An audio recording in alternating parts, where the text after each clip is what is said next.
And there you have Starbreaker with the song How Many More Goodbyes. That sounds so sad. Off of their new CD, Dysphoria. And that's going to be coming out sometime pretty soon. I think that'll be Starbreaker's third release. And they're more of a project band, so they don't release things very often. But that song you heard is pretty representative of their sound. I think one of their biggest claims to fame is... at least their last CD, Magnus Carlsen, was their guitarist and at least partial songwriter, and he's currently in Primal Fear. He's played with a whole bunch of really good bands.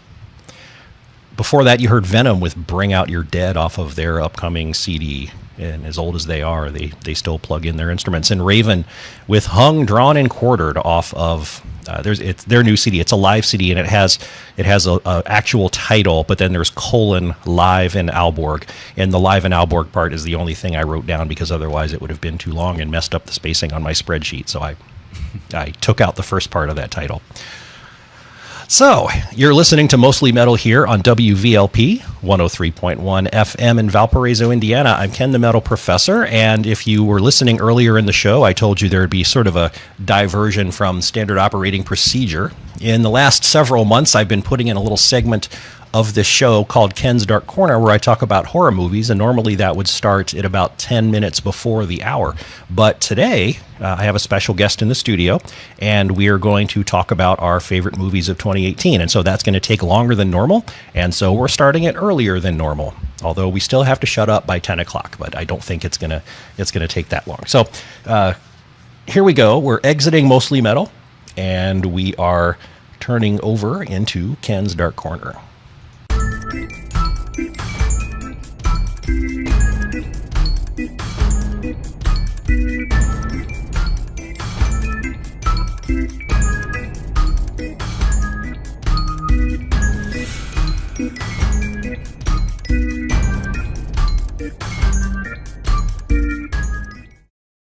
And welcome to the first 2019 edition of Ken's Dark Corner, where to celebrate 2019, we're going to look back at 2018 and talk about some of our favorite movies. I have a special guest in the studio today.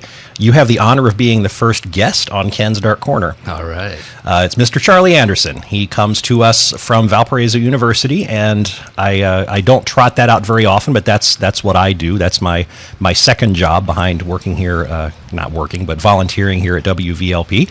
And I invited Charlie to come in and talk about horror movies, because it turns out he also shares a passion for this particular thing. So I will let you just introduce yourself to the listener. Thanks for inviting me into your dark corner. I brought my emotional support cockroach just in case. The spiders are going to get them, but that's okay. My name is Charlie Anderson. I teach cinema production and screenwriting at Valparaiso University in the Department of Communication. And I have worked on a number of movies. I've worked on some horror movies, actually. I've done special effects, makeup work, and sound recording, and I've done a little bit of acting. I died in a horror movie once. Nice. So, bucket list. Check that off. Well, that's good. So Valparaiso likes to talk about being a very interdisciplinary school, and here we have two people that normally wouldn't interact much at all academically, but due to the genre of horror, here we are together. And we're right across the street at school. We are. We are. So what made you drift over into enjoying horror movies? Can you put a finger on why, or did it just happen? I think really probably Sam Raimi, The Evil Dead Part 2. Seeing that when I was 11 or 12, I was hooked. Movies like that, American Werewolf in London, stuff I wasn't supposed to see. The Shining, all the the monsters and the grotesque artwork on the covers of the movies drew me in, and I was playing those things when nobody was looking. Yeah. For me, it was The Exorcist. Oh, yeah? I watched that I have no idea how old I was exactly, but I watched that probably earlier than I should have. And it gave me nightmares for a couple of days after that. But for some twisted reason, I decided I needed to have more. You just kept going. All right. Well, thanks for coming in. And let's talk about horror movies from the year 2018. How did you do in terms of overall viewership of horror movies? Did you see a lot or just a few, or how did that go? I saw about half of what I wanted. So I still have a list of movies that I want to see. It's actually longer than the ones I have seen. But I liked quite a bit of what I saw. Uh-huh. How about you? Well, as a chronic list maker, I keep files in my Google Drive of all the movies I've watched, all the books I've read, the TV shows that I've completed. I used to keep these on, pieces of paper, and then I upgraded when the internet came around. But I had a list of all the movies I saw in 2018, and it ended up being about 160 of them. Oh, nice. Mostly, falling asleep at nighttime at the end of a day, and a lot of them are nice and short. So I guess that comes out to about 3 a week or something. But a lot, in the horror genre especially, their movies are pretty short, relatively speaking. Like 90 minutes, which to me is that's a good length of a movie. A couple of the movies we'll talk about were longer than that, and generally speaking, if I see a movie is going to go on for like 2 hours and it's a horror movie, I automatically have my shields up and higher expectations for it. Uh-huh. I like your ranking system, by the way. I remember you showed it to me once, and I was kind of jealous. I should have started doing that a long time ago. Oh, do you mean just the 1, 2, 3? Is that? Yeah, no, yeah. Okay. I'm in the habit of ranking movies I watch on Netflix, but one day that'll go away. Yes. And all the movies I ranked will be gone too. Okay. I won't even remember I've seen half of them. Uh-huh. Well, I've done this since 1998, I think, maybe even earlier than that. I have a friend that was big into one of my influence is you get around certain people and you have this mutual feedback, which sort of boost each other in terms of your interest. And this is back when I was living on the East Coast, and he was a cinephile, way deeper into it than I ever was. He had, when he had cable, he would set up his VCR, which was the technology of the day, to record this old black and white movie on TNT at 3:00 in the morning because he'd never seen it before. And so he would just avidly gobble up movies of all genres and all types. And when I moved away from DC, we started trading movie reviews by postcard. So we each bought like a stack of postcards, and then we'd watch movies and we'd jot down quick reviews of them and then mail them back and forth to each other. And we kept this up for probably a couple of years. And I don't know if I still have that, but I think that's what turned me into a list maker. Yeah, that's cool. Of this kind of thing. So yeah, I've got these lists that go back years and years and years. So my 2018 list has about 160 movies on it that I've seen this year. That was significantly larger than normal. About 130 of them I would categorize as horror, but the caveat there, as we were talking about while that obnoxious music was playing before this, was that some of them I would call them horror in terms of delineating what was horror versus what wasn't, but some people might argue that that wasn't really a horror movie. Things like some of the giallo thrillers from Lucio Fulci, I tuned into him because of his zombie films, but then he also produced a whole lot of thrillers, not murder mysteries, but movies about, I guess they're mysteries because there's not that there's a detective trying to solve everything, but somebody's the murderer and you don't know who it is until the end of the movie. And the movies can be pretty gruesome, but they're not slasher films really. They're at least as far as I see. So there's some movies in here that I might be cheating when I call them horror films. I kind of prefer the genre hybrids these days anyway. I'm really interested in character and story primarily. I think often the pure horror movies are just going for shock and gore, which, there's a place for that. I used to like it a lot. But I tend to lean more toward the hybrids. Do you prefer the realistic gore or the really over-the-top gore? Because like you mentioned, Sam Raimi, right, which is very, very gory, but it's cartoon gore. It's not... That's a great question. I think I appreciate movies when they're taking themselves seriously, and they can do that. But when the content is kind of stupid to begin with, and the movie's taking itself very seriously, that's kind of tough. And I kind of wish it would lean more toward the Evil Dead schlock category. Did you see the remake of that? I did. I liked it. Me too. I don't remember. I don't remember a whole lot about it specifically. I've seen the original Evil Dead a couple of times. Evil Dead 2, I've seen, tons and tons and tons of times. And so that one I know in and out all the way through. And I remember liking the remake quite a bit, but in terms of remembering specifics about it, I'm not there yet. I've only seen it the once. I hear Bruce Campbell is going to be hosting Ripley's Believe It or Not.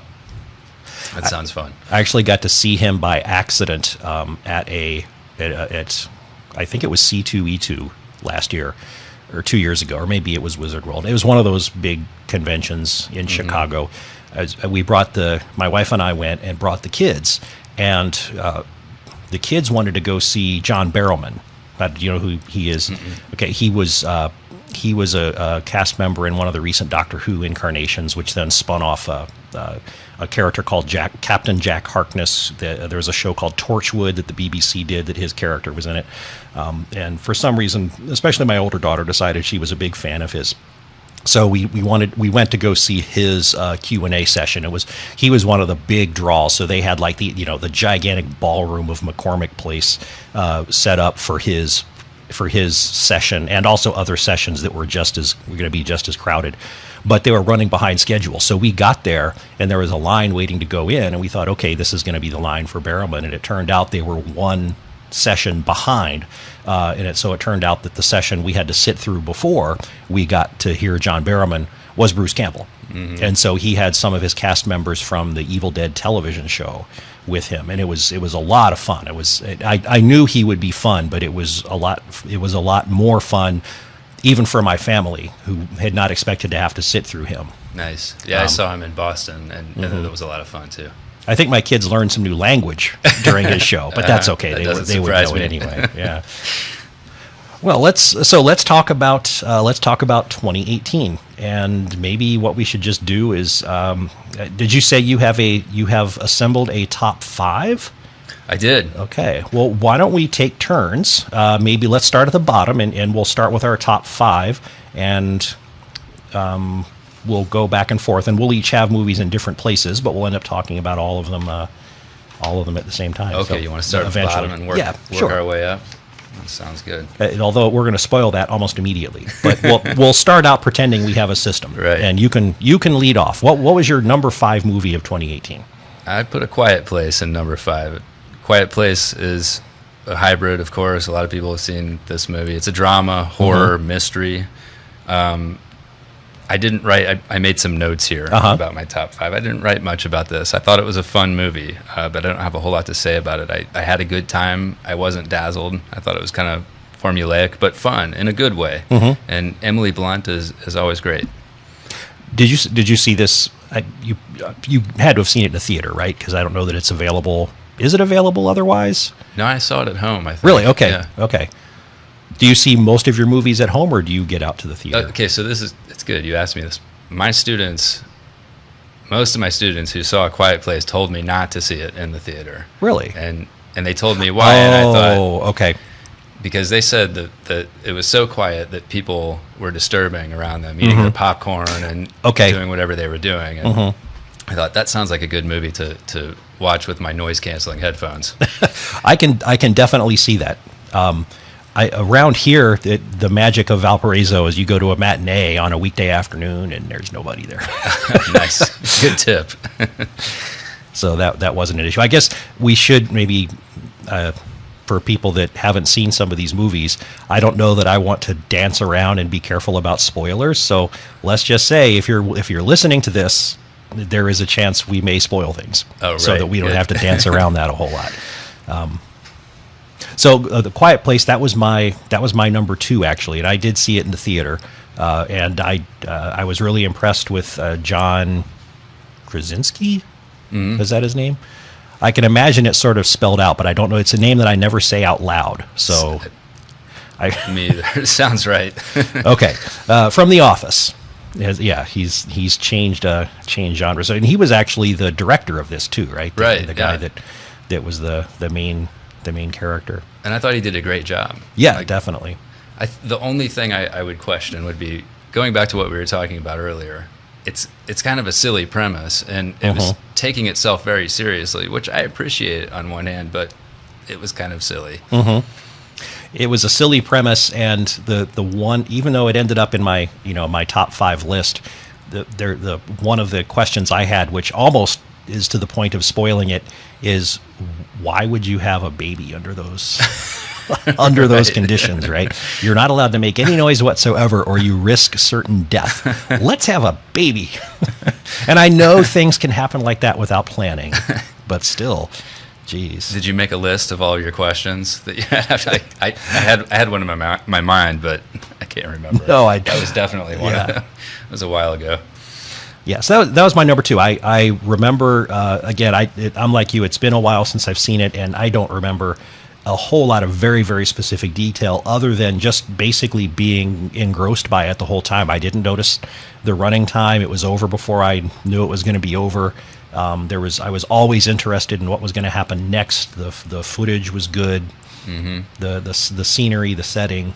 That's my definition of a good movie too. This is one of the first questions I ask when classes begin. I ask students, what was the last great movie that you saw? And once we start talking about that, I say my definition of a good movie is one that just captivates you for its entire running time. So if you saw something and you weren't looking at your phone, thinking about something else, then that's the movie experience that I want to have. Right. And I don't care what it was. If it was Twilight, if that worked for you, then great. You had that experience. Right.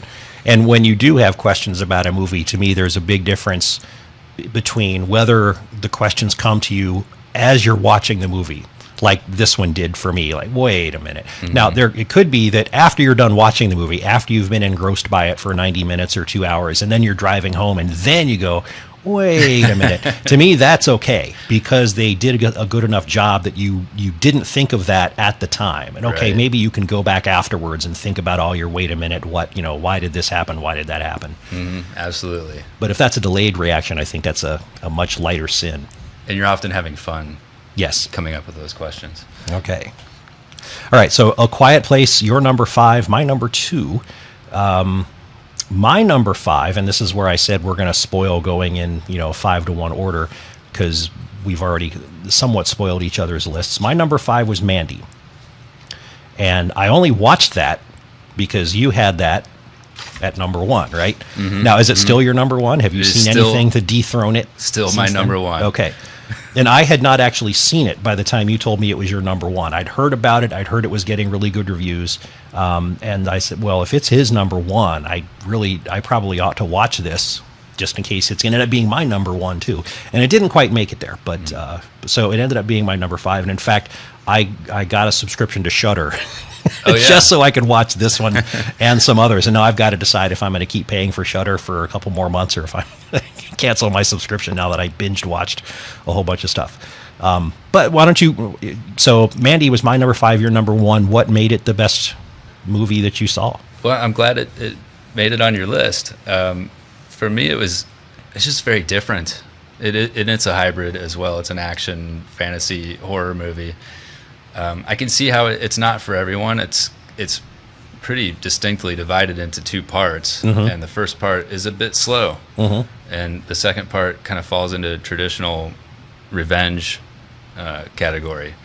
And I think the highlight of the movie is Nicolas Cage giving one of his best performances ever. It's like he's playing an action hero from the 1980s in a David Lynch film. Yeah.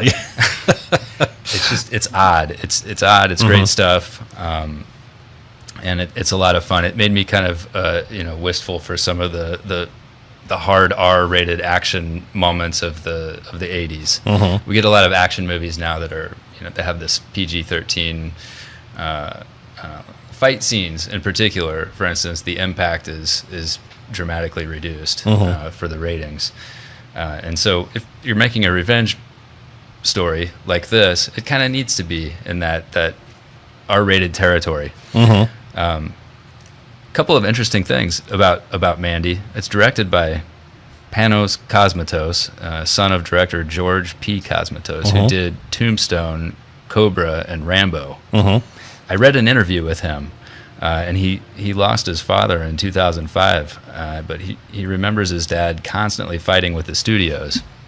And in the interview, he said he vows to avoid working in the studio system and to continue doing his own thing independently. But it's interesting that and he says this in his interviews, it's the royalties from his dad's movies like Tombstone that actually help finance his work. And he's got all his connections too.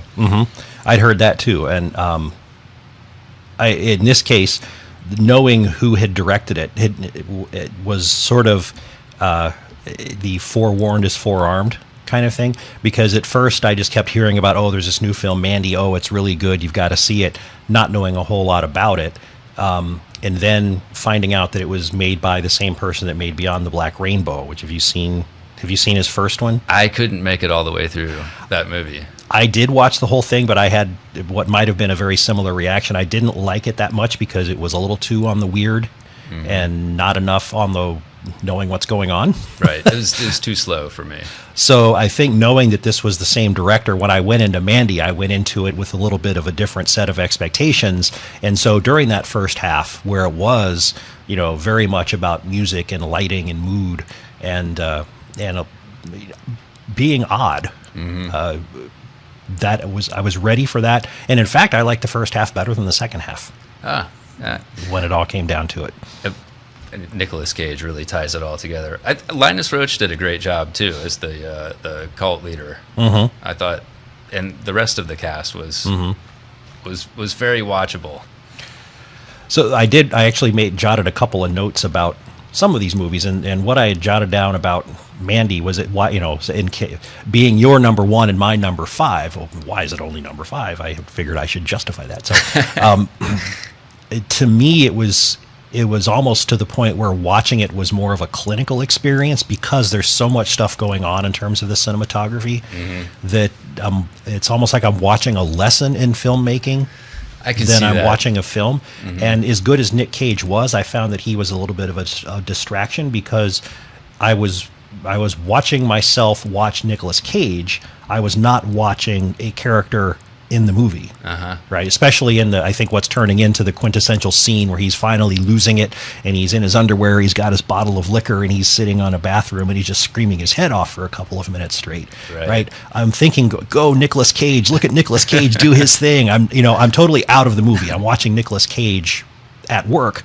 I'm not watching a movie anymore. And so that kind of pulled me out of it a couple of times. It's a pretty bizarre film, and there are a lot of, I think, arguably over stylized moments.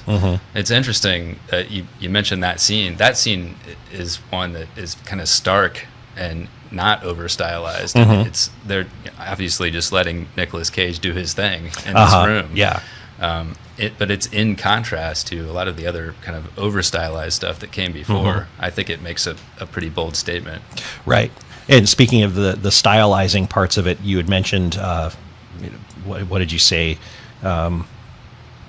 Something in a David Lynch movie, right? You were drawing together. Yeah, it's like he's in a different movie, but I'm okay with that. The other movie that I would have brought into that description is also Hellraiser, right? Because of the motorcycle gang that becomes part of this, with the thorns and the big spikes. Great characters and the creepy voices. Yeah. So if you haven't seen Mandy yet, both of us recommend it. Just be ready. It's not your average horror film. I made my dad watch it, and the first thing he said to me afterwards was, "Why did you like this movie?" And then right after that, he said, "I really like that Mission Impossible with Tom Cruise." They're both movies. That is true. Okay. Well, where were you at number 4? Oh, okay. Yes. Back to me. Number 4. I have Hold the Dark in number 4, another hybrid. Adventure, drama, horror. Directed by Jeremy Saulnier, who did Green Room and Blue Ruin. I'm a fan of all three of these movies. I kind of like those Green Room and Blue Ruin a little bit better than Hold the Dark, but I enjoyed Hold the Dark. And Jeffrey Wright is fantastic as usual. He's the main character.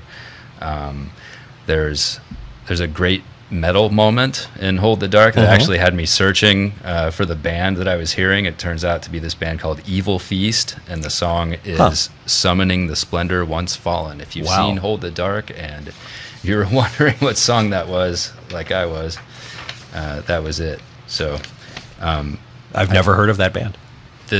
I have a synopsis here. I wrote down some of the synopsis. I haven't seen it, so go right ahead. Yeah, this is taken from IMDb. After the deaths of 3 children suspected to be killed by wolves, writer Russell Core is hired by the parents of a missing 6-year-old boy to track down and locate their son in the Alaskan wilderness. And one of the things I really liked about this movie is that the Alaskan wilderness becomes a character in the film.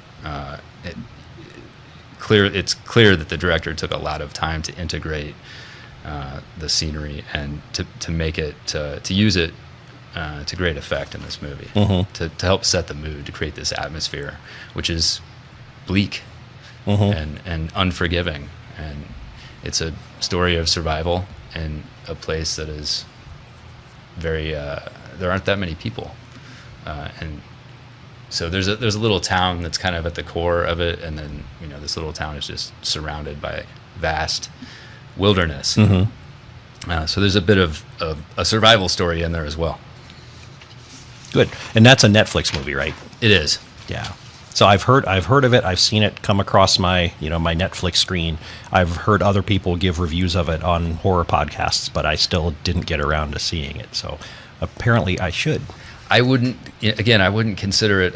It's not a pure horror movie. Right. I'd probably put it more in the adventure drama category, but it's dark. I've seen Saulnier's other movies. Blue Ruin, I don't remember anything about it, but I know I've seen it. And Green Room, I saw it, and Patrick Stewart is always tremendous, but I think I went in getting so hyped up by all the things I'd heard about it being, oh, this is so good. I ended up not liking it that much. Oh, really? And I'm generally not a fan of, and I don't know if there's a better term for it, but just a fixed location movie. There's people trapped in this one place, and the entire movie is going to take place in this one place until they get out. And so I liked parts of it. I liked a lot of the performances, but it didn't jazz me up when it was all said and done. So in terms of the person that that directed that movie, it wasn't a case of, oh, it's one of his movies, I'm going to jump on it and watch it right away. So I've been lax in my. So here I thought I could get a good start on 2019, but apparently there's still movies from 2018 I have to go check out. So what's your number 4? My number 4 was Terrified. This is not to be confused with Terrifier, which is on Netflix, and it's about an evil clown. Terrified is an Argentinian paranormal movie about the paranormal goings on, not just in one house, but basically in an entire neighborhood, an entire stretch of a street where there's different strange things going on, not only in this house, but a couple of houses around it. And you start to learn that the events happening in these 3 houses are, they're all related to each other, and there's something going on. Being Argentinian, you're going to watch it with subtitles unless you can speak Spanish. Do they speak Spanish, Portuguese? What do they speak in Argentina? Do you know? Good question. Yeah, I don't know.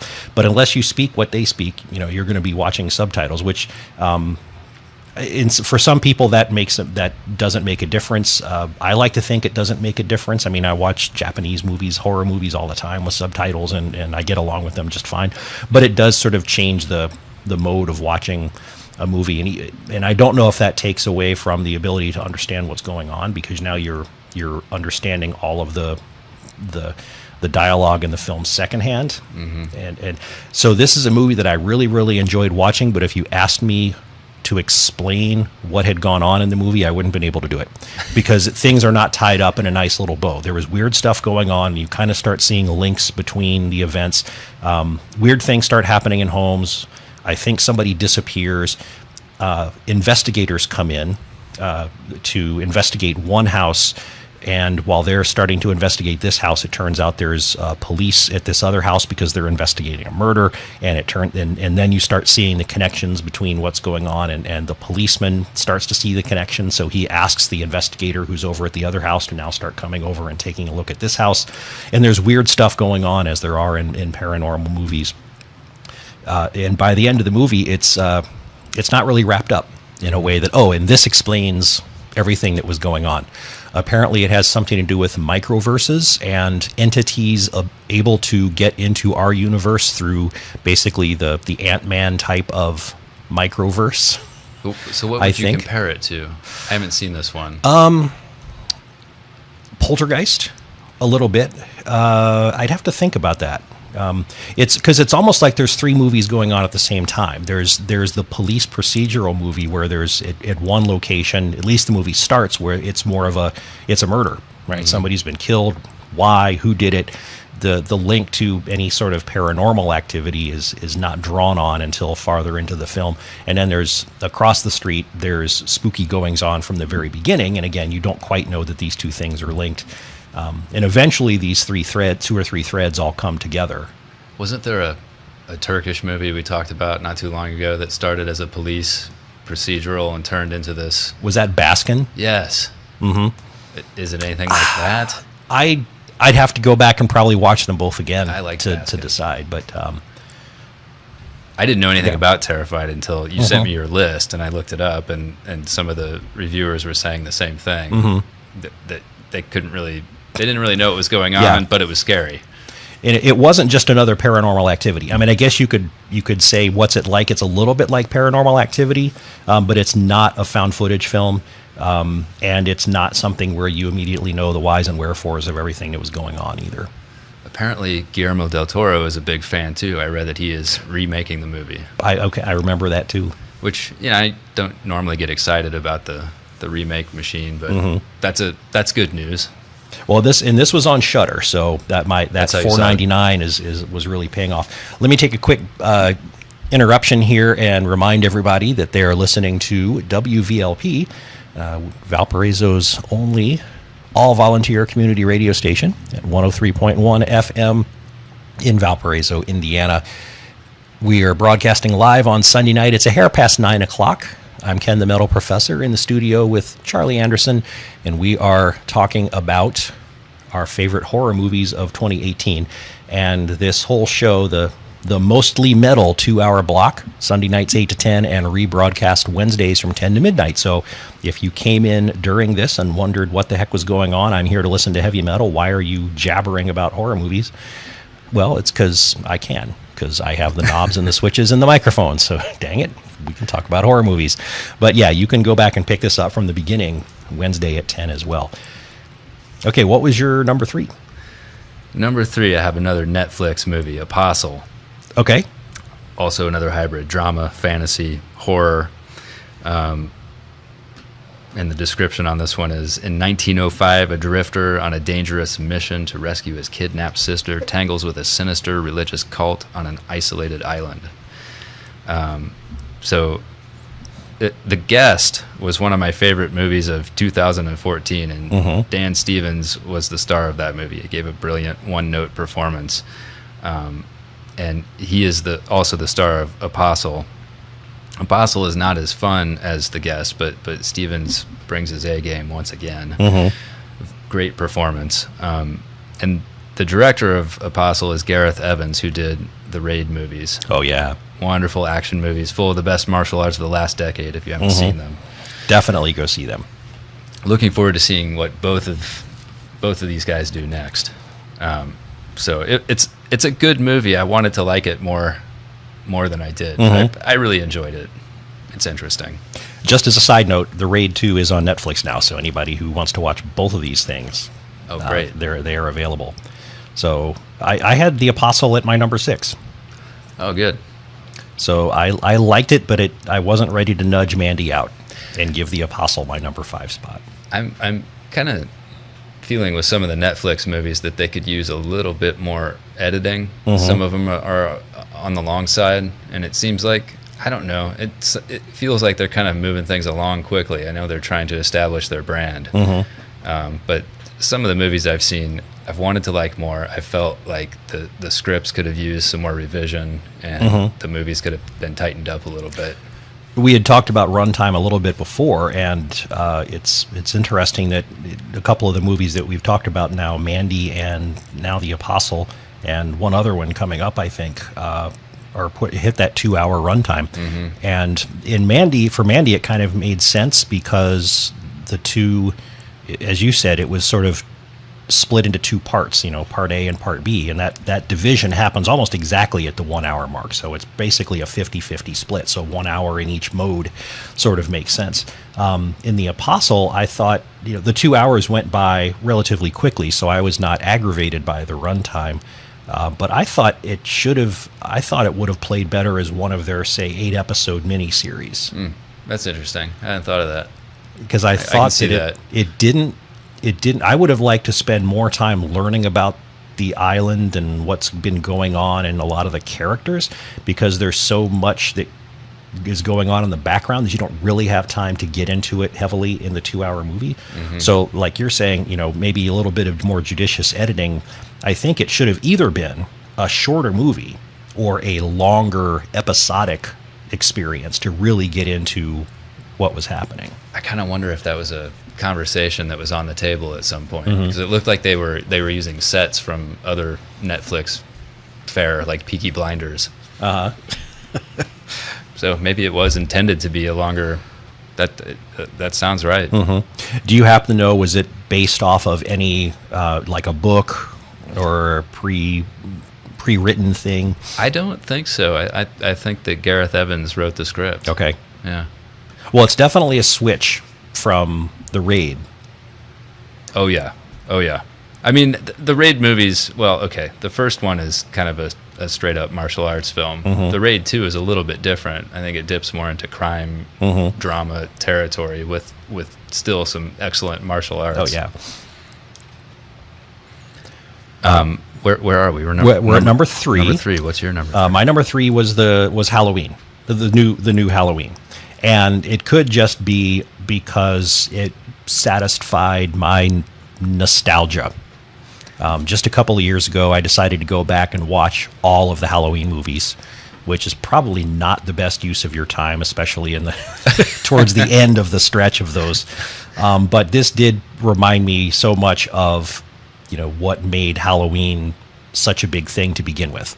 Did you have a new favorite this time when you rewatched the entire franchise? I would probably put this one at probably like the second or third best overall. I think it makes a good companion piece to the first one. If I remember right, this one sort of presumes that Halloween 2, the original Halloween 2, was never a thing, and I think this basically just picks up after, presuming that Halloween, all the events in Halloween 1 had taken place, but then nothing after that. So it sort of hits the reset button, especially with everybody. I'll see if I get this right, but in the Halloween lore, it's sort of a known fact that Jamie Lee Curtis's character and Jason were brother and sister, but that didn't get introduced until the second movie. Is that right? I mean, Michael Myers. Sorry, Michael Myers. You're getting Friday the 13th. No wonder I'm confused. Look, they wear masks. I can't tell them apart. Well, the slasher movie was the big thing in the 80s. Now it's the paranormal. I don't know. It seems like maybe they're trying to bring back the slasher movie. I see a couple of those on the docket. Right.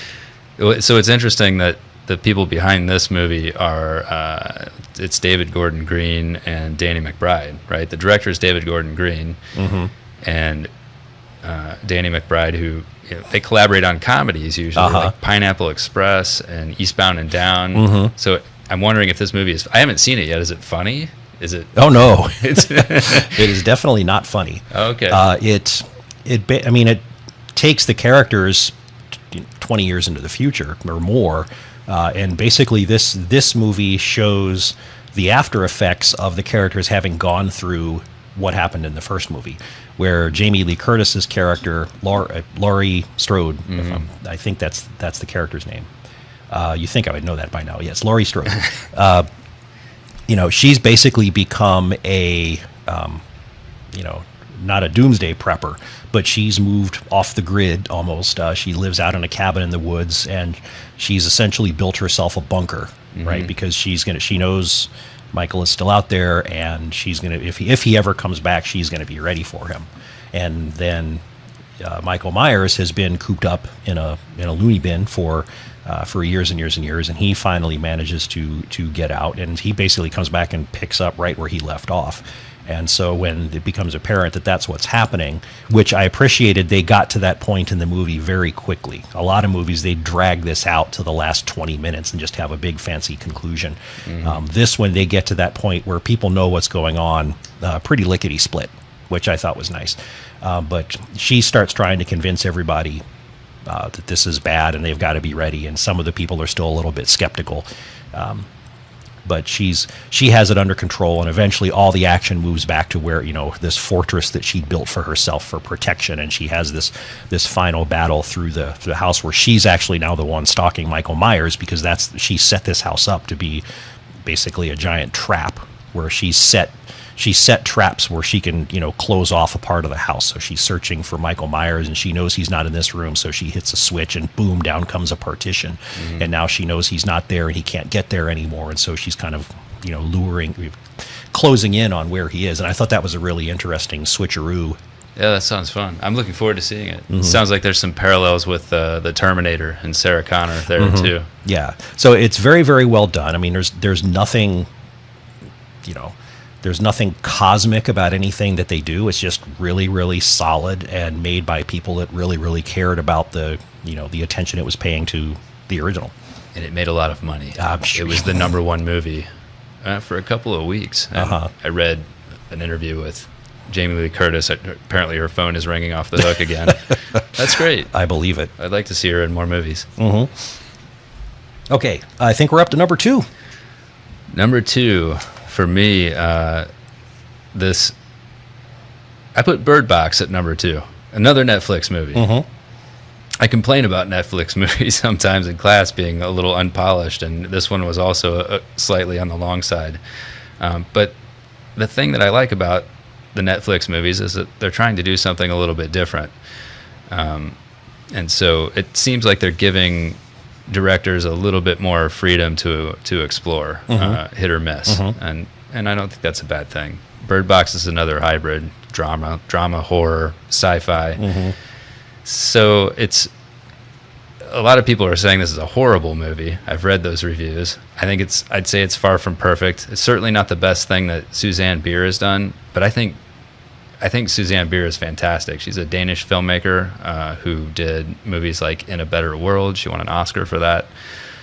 Brothers, After the Wedding, and she did a series called The Night Manager not too long ago. I've heard of none of those. And those are all, with the exception of The Night Manager, those are more drama-oriented films. Oh, well. But you can see the influence of the Danish Dogma 95 filmmaking movement in her work that was started by Lars von Trier and Thomas Vinterberg. And those, in a nutshell, the movement where it was a system of rules created to support filmmaking based on story, acting, and theme, and not to rely so heavily on elaborate special effects or technology. And so, supporting the independent filmmaker as opposed to the behemoths. And you can see that at work in Bird Box still. It's very much a character-centered drama, horror, sci-fi movie. And I think that kind of drags it down sometimes. At the same time, it probably would have been better with an actual monster. There's spoiler alert here. You don't actually see the monster in Bird Box. It's part of the story. Sandra Bullock is fantastic in this film, and then there's why am I blanking on his name? Malkovich? John Malkovich. Yeah, thank you. And they're great in their scenes together. So the reviews, or the previews, I should say, are kind of misleading with this film. It's really not. I wouldn't say that it's that scary. It's not a pure horror film. It's intense. It's a little intense. Yeah, especially at the beginning.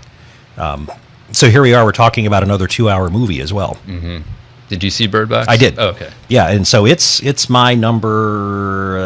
I've got it at like number 8. So I would.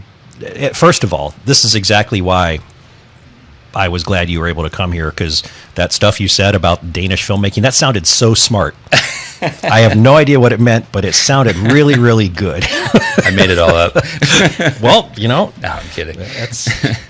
That's how we have job security in the college profession, right? Yeah, so I really liked it too, and I thought it was. I have seen people say that it's boring and no good, and I've seen people say it's really, really good and have liked it quite a bit. My take on it was that it was as good of a movie as could have been made about what it was about. Right. I think there were some limitations. You mentioned not being able to see the monsters, and on one hand, that's it's disappointing to not finally get to that nice payoff where you see something, but you really, if they did decide to show a monster, whatever they did would have been disappointing, because the whole premise is if you see this thing, you go insane and kill yourself. And so then you'd have this other moment of, well, I can see it just fine. What's wrong with all these people? So I don't, that was a no-win situation in terms of showing versus not showing the actual monsters, I think. Yeah, it's a difficult premise. So as far as the monster goes, you've got a bunch of people wearing blindfolds to get around, and so there are also some parallels here with A Quiet Place, absolutely, which was much more of a visual movie and worked better on that level. It was tough, sometimes to deal with the blindfolds. I thought Susanne Bier did an interesting thing. A lot of the movie plays out in flashbacks, so you're really seeing kind of the drama between the characters who are thrown into this house together right after the apocalypse happens. Yeah, I had a train of thought and now it's totally disappeared. It happens. In terms of the structure of the movie, I think that's one of the things that I didn't like so much about it was, so I had read the book earlier in the year, so I basically knew what the story was going to be. And one of the difficulties is, unlike, A Quiet Place is very effective because the premise of that being you can't make any noise. Well, it's very easy to kind of get into that scenario with the characters when you're watching that movie through noise-canceling headphones. Suddenly, if there's a noise, that's going to be very jolting to you. In Bird Box, you can't really put a viewer in the same frame of mind as somebody who has to be blindfolded and can't see anything when they're outdoors, because the viewer has to be able to watch what's going on. And so that's a whole... I don't know that there would ever be an effective way to get the viewer into that state of mind with the characters. With the book, it's a lot easier. Right. So the book was really, really good, but it was very faithful to the book, and at least at the book ends in terms of how things start and how things end up. And so I thought that, like I said, it was the best they could do given what they were trying to do with the movie. I think the structure of having the flashbacks, I wasn't so much a fan of that, because then I guess on one hand you can have very much, be drawn into the intrigue of, well, how do they get to this situation where it's just her and these kids going down the river in their blindfolds trying to get somewhere that you don't know right away. Where I fell on that was that even if I hadn't read the book, now you're just waiting for everybody else to die, right? Because now it's clear where things are going to come to in terms of the plot points. And so here, at this part of the movie, there's still 4 other adults around her. I'm just picking a number out of thin air.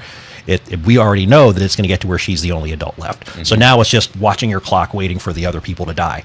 And maybe it'll be interesting to find out how they die, or where they go to if they don't die. But that took a little bit of the intrigue away from me, I thought. Yeah, I can see that. And that sort of structure doesn't always work for me either. It kind of takes you out of the film when it's non-linear. That's tough to do. I thought that Susanne Bier did an admirable job of playing with the drama of those scenes enough so that they were still entertaining. Yeah, I enjoyed the first half very much more than the second half. The performances were terrific. Yeah, and absolutely. the first half an hour, especially when all the events start happening, that was riveting. I mean, I could have watched an entire movie of just that. What's happening before they all get stuck in the house, and do that for 2 hours, and I would have been perfectly happy. John Malkovich was cracking me up. I'd like to see him in more horror movies. Put him in something like Mandy. Well, my number 2 was A Quiet Place, and we've already talked about that one. That's actually a good double feature for people down the line. Watch A Quiet Place and watch Bird Box and watch them back to back. What's the next sense, the sense that can't be used movie? What's the next one of those going to be? Let's see. We've done sight. We've done hearing. Hollywood is clamoring for it right now. Give us another one. What? Now I'm curious to hear some of your horror book recommendations. I haven't read any good horror for a while. I know we're getting off topic here, but if you have a few, okay. Well, I'd like to hear. Let's try to remember to do that, because there's actually one that, since a lot of the talking we've been doing has been about Netflix movies, one of the other book movie pairs that I experienced this year was The Ritual. Oh, nice. Which was, that was a book that I read, and it's also a Netflix movie, which came out this year, and it did not end up in my top 5 or top 10. No. A lot of people did like it a lot. I wasn't so much a fan of it. Well, so let's talk about your number 1. Yeah, so we're at number 1. Your number 1 was Mandy, and mine is Hereditary. And I noticed that Hereditary was not in your top 5, so explain yourself, mister.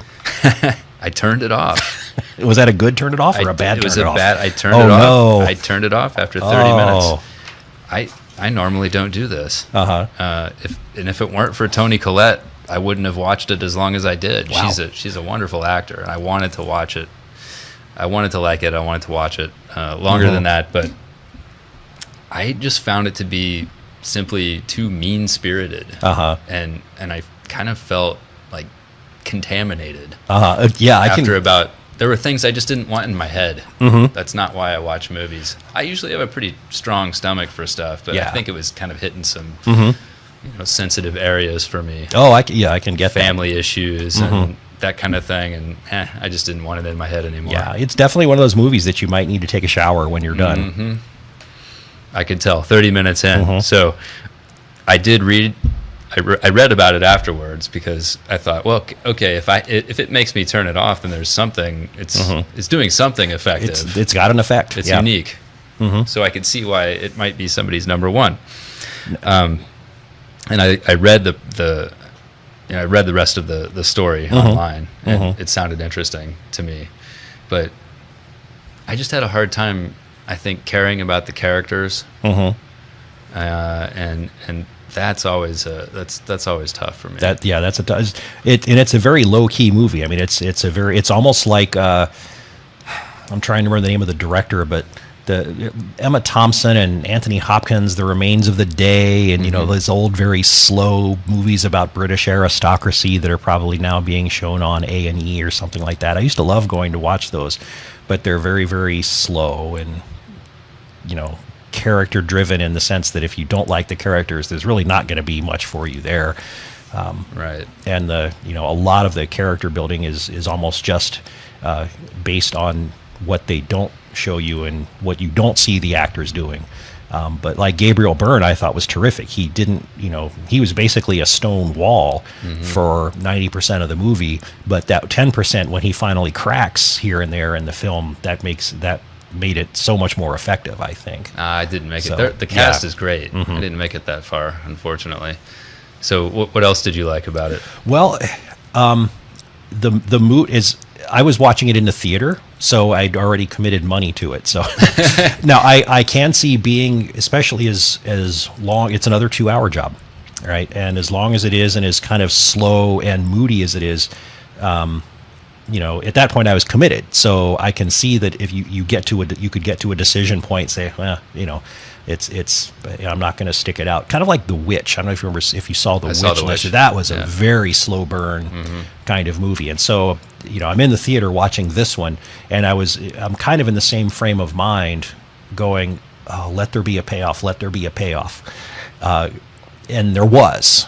So it was. I would have, if this movie had ended differently, where it turned out that, after all the stuff going on, everything that happened was just in her head. One of those kinds of endings, it would probably be in my bottom 5.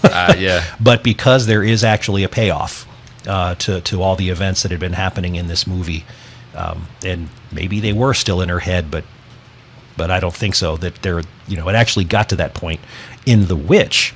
It very, very slow burn, but let there be a payoff, and there was a payoff, but the payoff was kind of like, okay, I don't know about that. Mm-hmm. But in this movie, I thought it was very, very strong, and in fact, I immediately wanted to go back and watch it again to see if I could pick up on any threads that led through the movie up to some of the events that happened at the end. And I never did that. I haven't watched it a second time yet, but I've wanted to ever since I saw it, and it's been months.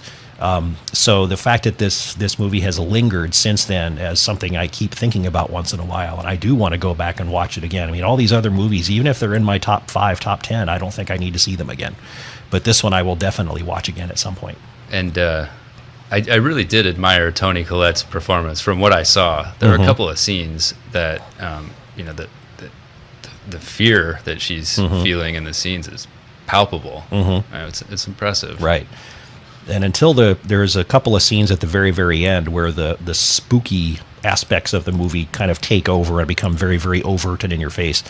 Leading up to that, there's a couple of scenes where the spookiness is there, but it's very low key and in the background, and those are really effective as well. So if you've kind of allowed yourself to get immersed into this mood of the movie for the first 90 minutes, there really is a good payoff at the end, I think. Nice. But there we go. And so what's on the rest of your list? Oh boy. We did 5. So as I was saying before we went on the air, do we do top 5 or do we do top 10? Well, at this point we've been at it for an hour, so if we did a top 10, we would be running out of time. But also in my top 10, I mean, I'll tell you what's there, but some of these are not in my top 10 because they were so good and they kicked everything out of the list. It's more that, they settled into a position like at number 7 or number 8, and nothing else came along to dismiss it from the position. So they're not, it's not in the top 10 because I assert that these are the best movies ever. It's just, they weren't any worse than anything else that was in that same vicinity. So my top 10 was rounded out with. Let's just summarize real quick. My top 5 from number 5 up were Mandy, Terrified, Halloween, A Quiet Place, and Hereditary. Your top 5 from 5 up were A Quiet Place, Hold the Dark, Apostle, Bird Box, and Mandy. Okay. And then my top 10 is rounded out with The Apostle, Upgrade, Bird Box, Demon House, and Cam. And some of these, now that I'm looking at my list, I sort of question it because Demon House was not that great of a movie in terms of what it was about. And I think though at this point, I let my skepticism of the subject matter interfere with just what was I experiencing when I watched the film, because I must have, gotten the heebie-jeebies when I was watching it to give it the, kind of the ranking that I did in the first place. And now I can go back and say, Demon House. It's supposed to be a documentary about real events that took place in this house in Gary that was haunted. And my skepticism just goes, that's, that's ridiculous. This can't be any good. So I don't want that to overpower just what my experience when watching the movie itself. But that experience must have been good enough to leave it up there in my top 10. No Annihilation. That was an honorable mention for me. So, no. And in fact, Annihilation was in so many other top 10 lists. One of my favorite podcasts is called Bloody Good Horror. And they did their 2018 retrospective, and they had Annihilation as their sort of consensus number 1. Not that everybody ranked it number 1, but when they combined everybody's lists with whatever weighting that they were applying, Annihilation came out in their number 1 position. And I didn't like it that much. And I thought, it came out earlier in the year, so I'm going to go back and watch it again. And I just watched it again 2 nights ago, just to be sure. And I think I didn't like it even more the second time through than the first time. So something it's official. It didn't click with me. And a lot of people do really, really, really like it a lot. But with me, it just didn't click. Well, I look forward to seeing some of the movies I haven't seen. Halloween is at the top of my list. I want to see that. I want to see Overlord, the Suspiria remake, Murder Me Monster, Border, Lutz. I've heard good things about all of these films. It's a lot I haven't seen. Good. Do you have any worst ofs? I can give you my bottom few too. That'll be fun. Wow. Now I had to have to think about it. You go first. Let me see if I can think of something. All right. So here are my 3 worst horror movies of 2018 in terms of all the ones that I've seen. So one of them would be a movie called The Crescent Moon Clown. So on Amazon Prime, they have a series of movies called the Bad Ben movies. And these are made by some dude who uses his own house as his soundstage. And he's made, sort of paranormal activity, found footage types of movies of all these spooky goings on in this house that, as a real person, he lives in this house. And his fictional person in the first movie lived in this house, experienced all the spookiness, and then went away. And then other people move into the house, and then they experience all these spooky things. And, he invented this own little mythology about where the house is located and the... it's almost in a poltergeist sense. I don't think it's a Native American graveyard, but there's a graveyard out in the woods that has something to do with what's going on in his house, and there's creepy things in his basement and stuff like that. And none of them have been very good, but the very, very first one, at least I appreciated what he was trying to do, and it had a hamminess to it that was endearing, is what it was. It's like, oh, look at this guy, he's actually having fun, and okay, I'll give him some credit for doing that. But since then, the movies he's made 5 of these things now, and he needs to stop. So the 5th one came out this year, and it was yet another run through somebody living in this house and having spooky things happen, and it was atrocious. Here's one that's not surprising, being in a bottom 3, Children of the Corn, Runaway. The only reason I watched that is that I was on a kick of going back and watching through franchises over the last couple of years. So I did Halloween and Friday the 13th. I ended up watching like all 6 Wrong Turn movies. And I think the last batch I did was, okay, I'm going to go watch all the Children of the Corn movies. Mm-hmm. And... you know what you're getting, and so it's kind of fun in a cheesy sort of way. And then this new one came out this year, and it was awful. I mean, the other ones are awful, but they're awful in a Friday night drive-in awful kind of way. Right. That you can still get something out of watching them. Sometimes there's some gold there. Yeah. Mm-hmm. This one was just awful. And I think the other one that I would rank down there in the bottom 3 is a movie called 14 Cameras. It's on Netflix. It's a sequel to the movie called 13 Cameras, which is also on Netflix. And it's just about this creepy dude who is a landlord, and he has hidden cameras all over the house, and he's recording people that live in his house, and there's other things that go on in relation to that. Mm-hmm. The guy that plays the main character is tremendous in terms of being a sleazeball. I mean, talk about wanting to take a shower after watching a performance. This performance will do it. Well, in a sense, it is, because it's very, very effective. I mean, I'm sure he's not like that in real life, but he does such a good job of pulling it off in the movies. But the movies themselves are just, bleh. I didn't get anything to enjoy out of that movie.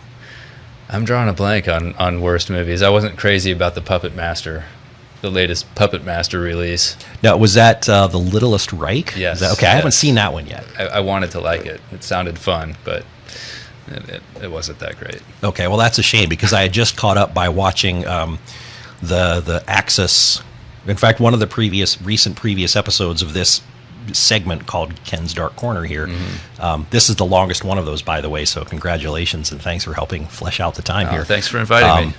But the one of the most recent ones was about Axis Rising, Axis Termination, and there was a third one.